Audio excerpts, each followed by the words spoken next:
सत्युग के आदि में सारी दुनिया சத்யுகத்தின் ஆரம்பத்தில் முழு உலகம் जब भस्म होगी, முழு உலகம் பஸ்மமாகும் பொழுது सारी पृथ्वी पर जलमयी जलमयी होगी, முழு பூமியின் மீது ஜலமயமாக தண்ணீர் மயமாக ஆகிவிடும் பொழுது तब सिर्फ भारतवर्ष बचेगा। அப்போது பாரத நாடு மட்டும்தான் மிஞ்சி இருக்கும். तो समंदर का किनारा कहाँ है? அப்போது அந்த சமுத்திரத்தின் கரை எங்கிருக்கும்? कौन से देश में? எந்த நாட்டில் இருக்கும்? है? भारत में। பாரதத்தில். और सब देश तो डूब गए। மற்ற நாடுகள் அனைத்து மூழ்கிவிட்டது. तो जितने भी समंदर के हीरे मोती, எனவே எந்த அளவு அந்த கடலின் சமுத்திரத்தின் எத்தனை माणिक, வைரங்கள் முத்துக்கள் மாணிக்கங்கள் वो कहाँ आकर के इकट्ठे होंगे? அவை எல்லாம் எங்கு வந்து சேரும்? ஒன்றாக கூடும். ஒன்றாக எங்கே வந்து சேரும்? हैं? समंदर के किनारे आकर इकट्ठे हो जाएंगे। அந்த சமுத்திரத்தின் கரையோரத்தில் வந்து எல்லாமே சேர்ந்து கொள்ளும். और जितना भी लोग मरेंगे, जानवर मरेंगे, எவ்வளவு வந்து மனிதர்கள் விலங்குகள் இறந்து போவார்களோ, मछलियां मरेंगी, மீன்கள் இறந்து போகும், जीव जंतु सागर के, கடலின் ஜீவராசிகள், हवा के, पृथ्वी के मरेंगे, அந்த காற்றில் மற்றும் பூமியில் உள்ளவர்கள் எத்தனை பேர் இறந்து போவார்களோ, उनके शरीरों की जो खाद बनेगी, सड़ाम, அந்த சரீரத்தினுடைய அழுகிய அந்த உரம் வந்து உரமாக ஆகும், அழுகிய உரமாக ஆகும். वो खाद भी कहाँ आकर के इकट्ठी होगी? அந்த உரமும் கூட எங்கே வந்து ஒன்றாக சேரும்? है? अरे जहाँ किनारा होगा ஆகே அரே எங்க வந்து கரை இருக்குமோ वहाँ खाद सारी इकट्ठी हो जाएगी। அங்கே அந்த உரம் அனைத்தும் வந்து ஒன்றாக சேர்ந்து விடும்.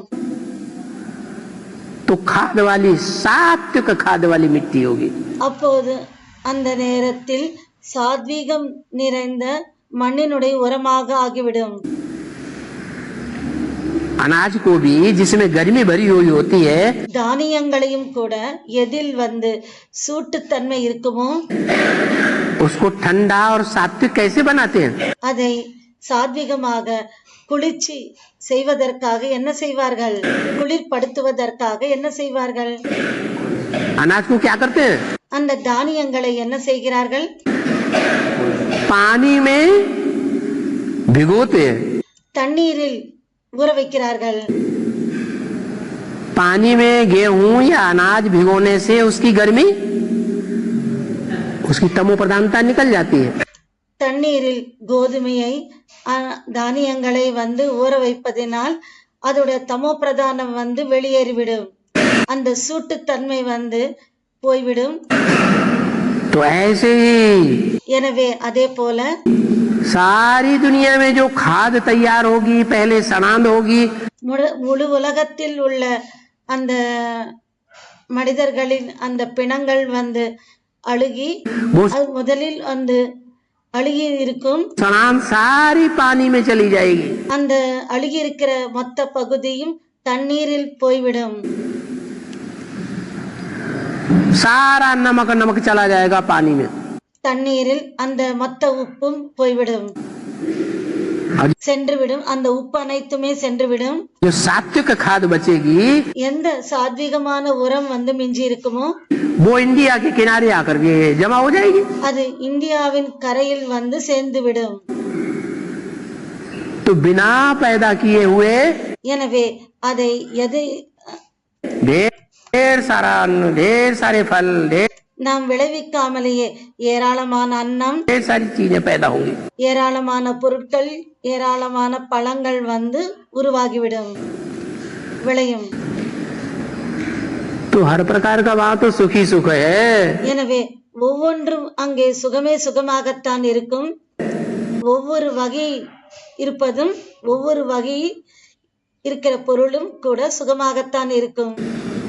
क्योंकि वहाँ भ्रष्ट इंद्रियों का विकार नहीं है। ஏனென்றால் அங்கே பிரஷ்டேந்திரியங்களின் விகாரங்கள் அங்கே இல்லை. भ्रष्ट इंद्रियों के भ्रष्ट कर्म नहीं है। பிரஷ்டேந்திரியங்களின் பிரஷ்ட கர்மங்கள் அங்கே இல்லை. जिन भ्रष्ट इंद्रियों के वशीभूत होकर के அந்த பிரஷ்ட இந்திரியங்களுக்கு வசப்பட்டு मनुष्य दूसरों को दुख देता है, அந்த பிரஷ்டேந்திரியங்களுக்கு வசப்பட்டு மனிதர்கள் மற்றவர்களுக்கு துக்கத்தை தருகிறார்கள்.